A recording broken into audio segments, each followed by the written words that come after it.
Think about this for a second. In 1985, the Soviet Union was an absolute behemoth, one of two global superpowers, a nuclear-armed empire stretching across 11 time zones. And then, poof, just 6 years later, it was gone, vanished. So how on earth does that happen? That's what we're going to dig into today. I mean, really, let that sink in. This is one of the most sudden and shocking political collapses in modern history. How does a superpower that dominated half the globe for decades just disappear? It's a huge question, right? To get to the bottom of it, we have to rewind the clock a bit, back to where the first cracks started to show. Okay, so our story really starts in March 1985. That's when a new leader, Mikhail Gorbachev, steps onto the scene. And let me tell you, he inherited an empire that looked mighty on the outside, but was secretly falling apart. It was a giant for sure, but a giant standing on some seriously shaky ground. So what was wrong? Well, for starters, the engine of the entire country, its economy, was just sputtering out. Economic growth had slowed to a crawl, less than 2%.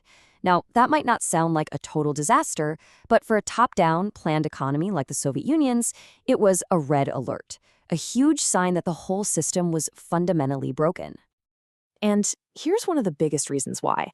Can you guess where all the money was going? The military. A mind-boggling 25% of the entire economy.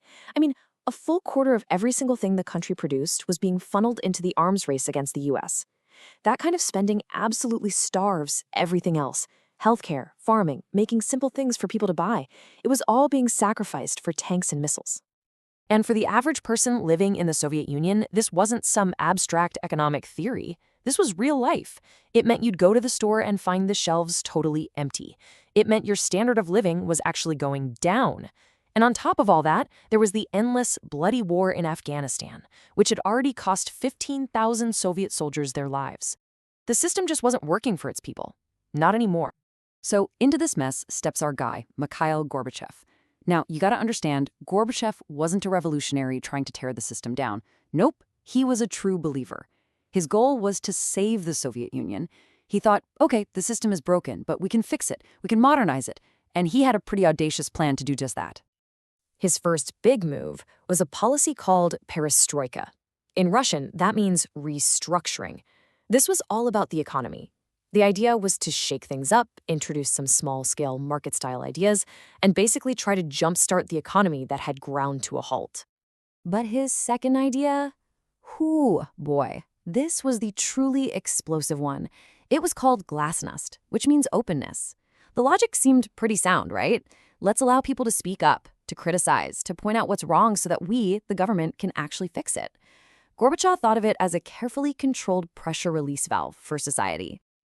Yeah, about that pressure valve. Instead of a gentle hiss of steam, glasnost blew the entire lid clean off the pot.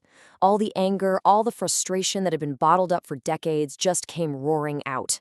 And right at this incredibly fragile moment, a disaster of unimaginable scale happened, one that would show the whole world just how rotten the old system really was. We're talking, of course, about Chernobyl. The explosion at that nuclear power plant wasn't just some tragic industrial accident. It became a political firestorm that the regime just could not survive. In fact, many historians look back at this exact moment and say, yep, that was the beginning of the end for the USSR. So on April 26, 1986, the reactor blew. And what was the government's first move? Not to warn people, not to ask for help, but to cover it up. Secrecy, denial. And in this new era of openness, that was the worst possible thing they could have done. It completely shattered any trust people might have had left. It was proof positive that the system wasn't just broken, it was built on lies. So while all this chaos is unfolding at home, Gorbachev is also trying to completely overhaul Soviet foreign policy. He called it new thinking. And the goal was pretty logical. Ease tensions with the West, maybe get out of that crippling arms race. But just like with Glasnost, this well-intentioned plan was about to backfire in a spectacular way. See, Gorbachev basically told the Soviet satellite states in Eastern Europe, hey, we're not going to send in the tanks anymore. They even had a funny name for it, the Sinatra Doctrine. Because now these countries could do it their way. Well, it turns out their way was to get rid of communism as fast as humanly possible.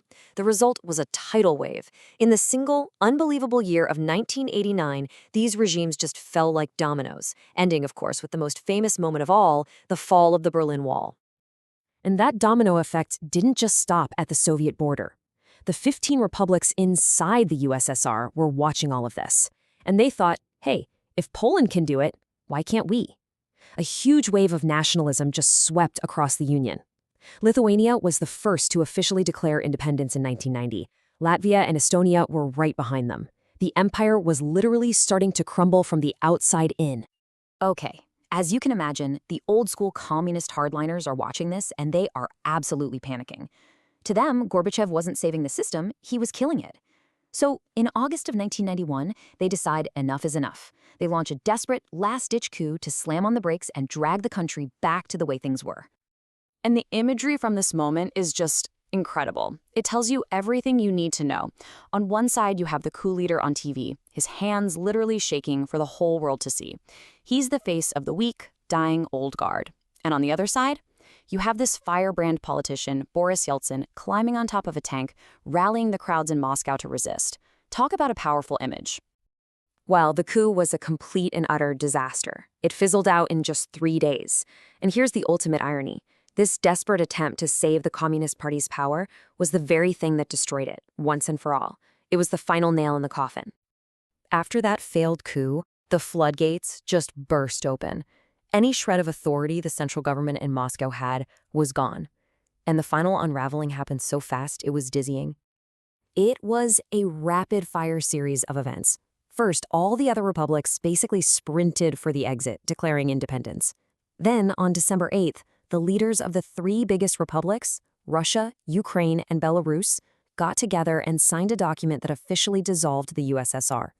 It was over. On Christmas Day 1991, Gorbachev gave his resignation speech. And then came the final, iconic moment. The red hammer and sickle flag was lowered from the Kremlin for the last time ever. And what came next was, frankly, chaos.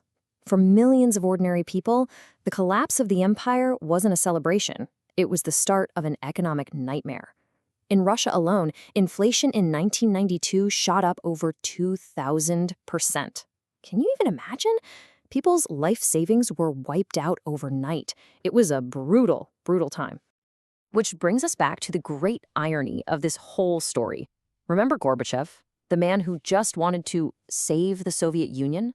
His own reforms, the very tools he designed to fix the system, were what ended up destroying it. They unleashed forces, nationalism, public anger that had been buried for decades, and once they were out, no one could put them back in the bottle. The great Soviet superpower wasn't brought down by a foreign rival. It rotted from the inside out. And that leaves us with one last big question to think about. Gorbachev's reforms were clearly the trigger, but the gun was already loaded, right? The system was already sick. So was the collapse bound to happen no matter what? Or could someone else, a different leader with a different vision, have actually saved the Soviet empire from itself? It's one of history's great what-ifs, and honestly, it's something people are still arguing about to this day.